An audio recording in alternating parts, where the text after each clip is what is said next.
हे शेमडाचं झाड आहे. आयुर्वेदात या झाडाला श्लेष्मातक असं म्हणतात. राजनिघंटू या ग्रंथात एक श्लोक आहे. श्लेष्मा म्हणजे कफ आणि आतक म्हणजे नष्ट करणार.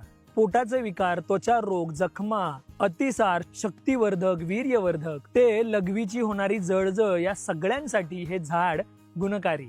मार्च आणि एप्रिल महिन्यामध्ये याला पांढरट आणि हलकी गुलाबी फुले येतात. गंमत म्हणजे ही फुलं फक्त रात्रीच्या वेळीच फुलतात आणि सुवासिक असतात. फळे कच्ची असताना हिरवीगार असतात, सुपारीसारखी गोल असतात आणि गुच्छामध्ये येतात. जेव्हा फळे पिकतात तेव्हा ती चमकदार गुलाबी किंवा पिवळसर होतात. पिकलेले फळ फोडल्यानंतर त्याच्यातून अतिशय चिकट आणि द्रवरूप म्हणजेच डिंकासारखा पदार्थ बाहेर येतो.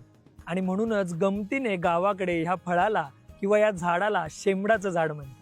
सातपुडा खानदेश भागात बारगुंडा, इंग्रजीमध्ये याला इंडियन चेरी किंवा इंडियन ब्लूबेरी असं म्हणतात. आणि सगळ्यांना माहिती असलेलं म्हणजे हे भोकराचं झाड. पाने आकाराने मध्यम असतात आणि अंडाकृती असतात. साधारण 10 ते 12 मीटर उंच असलेलं छत्रीसारखा घेरा असलेले हे झाड आणि ह्या झाडाचं खोड राखाडी रंगाचं असतं.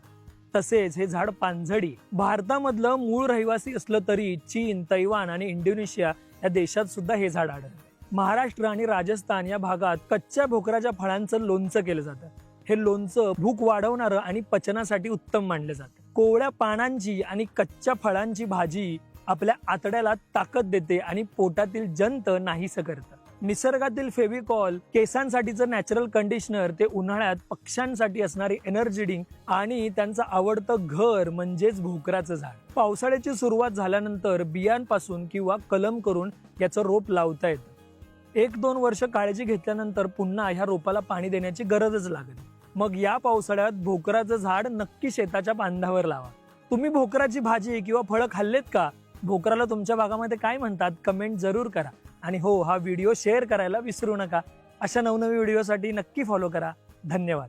आरोग्य धनसंपदा.